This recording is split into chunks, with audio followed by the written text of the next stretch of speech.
welcome back to my channel. So, welcome to this. So, I am not a professional writer. I think I'd only be able to call myself that if I actually published books, or if I actually published my books. But I've been taking literacy classes, and so I've slowly been learning all this important stuff that you need for writing. So I guess there's certain things that you need in order to write a story. One of these things is the word exposition. If you don't know what exposition is, it's basically giving sort of background knowledge about something. So basically telling a character's backstory, describing the setting, and basically just giving any extra information to sort of add on to the setting, in case your story doesn't have any visuals. So if your story doesn't have visuals, you gotta use exposition to basically. Exposition will be your guide in order to make a pretty good story, whether with visual or not. I personally am making stuff with visual, so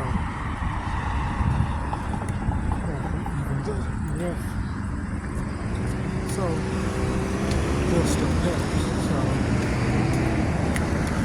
so parents can't exactly explain the whole story.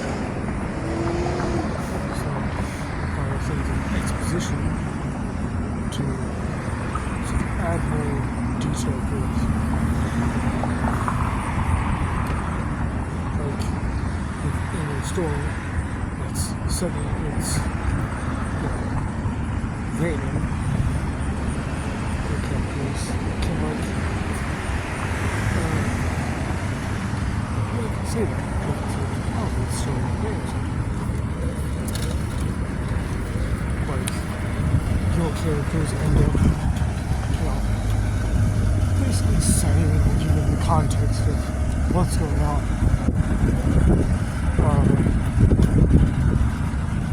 And of course, a funny idea that I had was that if you don't take the use of exposition,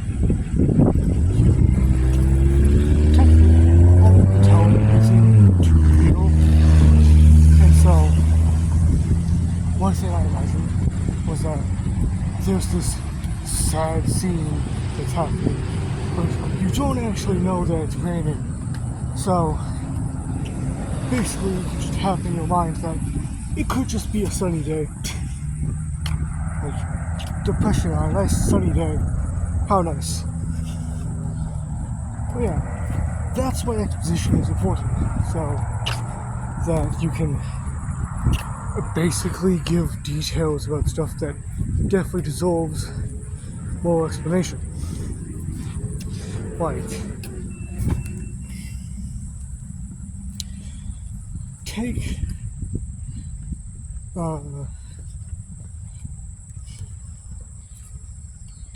any,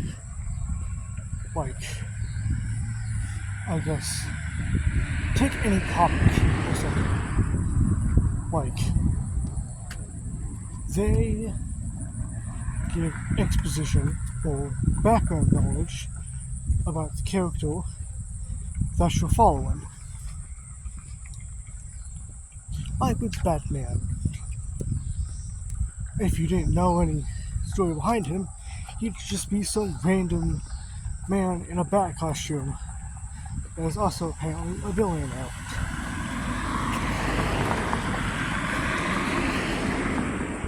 With exposition, or with background knowledge, you find out that he's a man that's been wrecked with his parents' death, and turned to crime fighting to make sure that no one has to feel the way that he did. Very used stuff.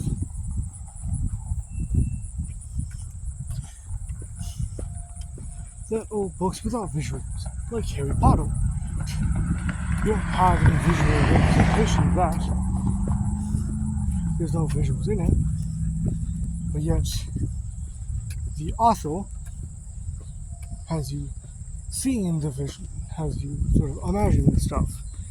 And that's where the second idea comes in, imagery. Which, no, is not talking about putting in images.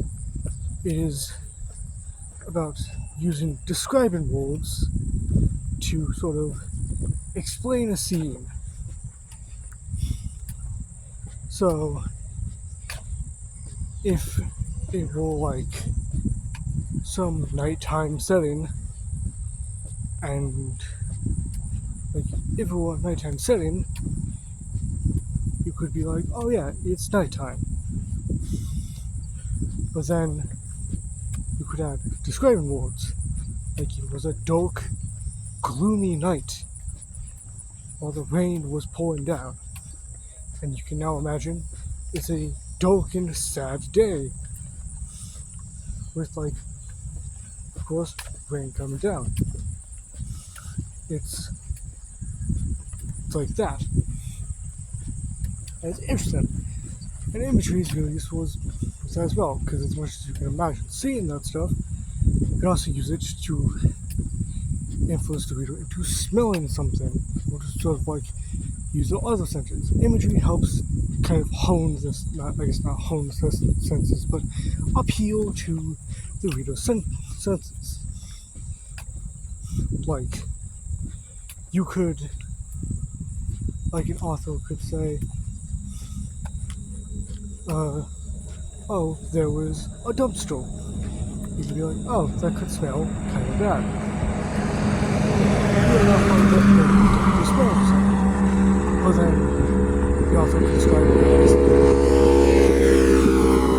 was a putrid and horrifying dumpster. Then you can imagine, oh, it's a really bad dumpster. It smells super bad. You don't want to be in it. Boom. Just smell. You also got sight from seeing the rain, the dark, gloomy night. And also could talk about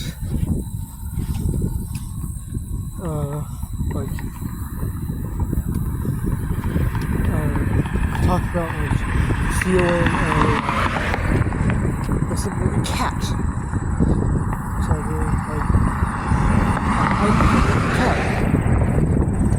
It's full, fluffy. It's like that. Cat. But then they could also describe it as the cat. The cat's fur was as fluffy as a cloud, or something like that. And so you imagine oh, it's a really nice and fluffy cat. I can imagine feeling that.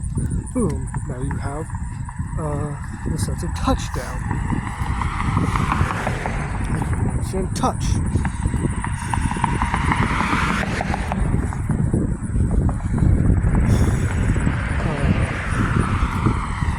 An author could be you hear the sound of the sound of screaming. It's oh, no, I hear screaming and stuff. I can imagine hearing that screaming. But then the author could also describe it as I could hear horrifying screams coming from all around me. Horrifying screams, and then you can imagine that. Boom, you adapted hearing into your book. It's like you can adapt every single sense into your book. Example with just some describing words and stuff. You could appeal to the reader's senses. And that's important. Because then your reader doesn't feel like an outside viewer. They feel like a viewer on the inside. They feel like they're actually seeing, hearing, smelling, and basically they feel like they're within the scene themselves. And sometimes that's just what people want. Sometimes people don't want to be want to pay attention to reality. Sometimes they want to escape to a world of pure fantasy or something that feels different from our own world, and that's nice. That's something you can look forward to, and you can take advantage of that.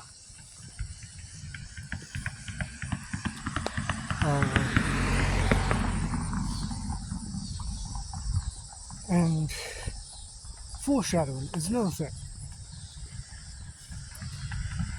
Now, foreshadowing is a pretty fun thing that you can do with your stories. Foreshadowing is basically sort of hinting at something that could happen in like future events. Like in something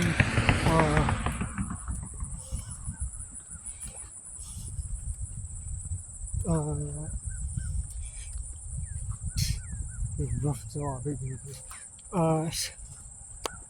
Take Harry Potter for instance. In book, like I think 6, I believe.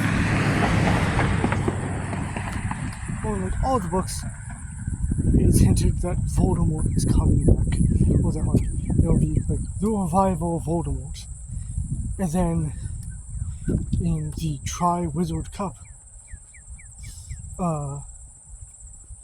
you then find out that Voldemort is alive. He's been brought back to life. It's like the whole story has been hinting at that.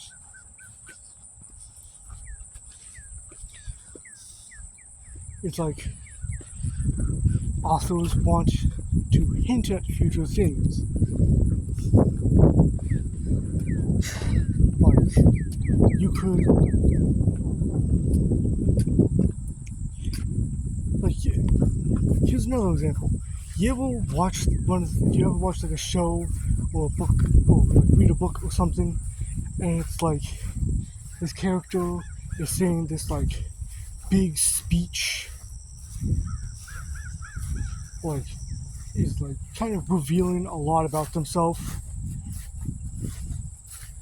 It's like they were revealing like a lot, like maybe like, oh, I am a family man. Like, I have a family back home that I want to go back to. Like, I have loved ones to go back to.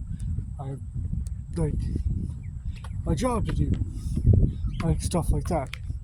And then later on they go and die.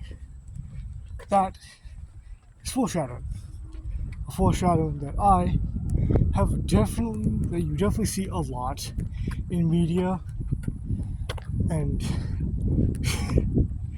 I've got to say, that type of foreshadowing has started to just become a bit too obvious, especially with the fact there's like shows that sort of ruin it even more, or not, I guess not ruin it, but like shows that pretty much hint at it in title episodes.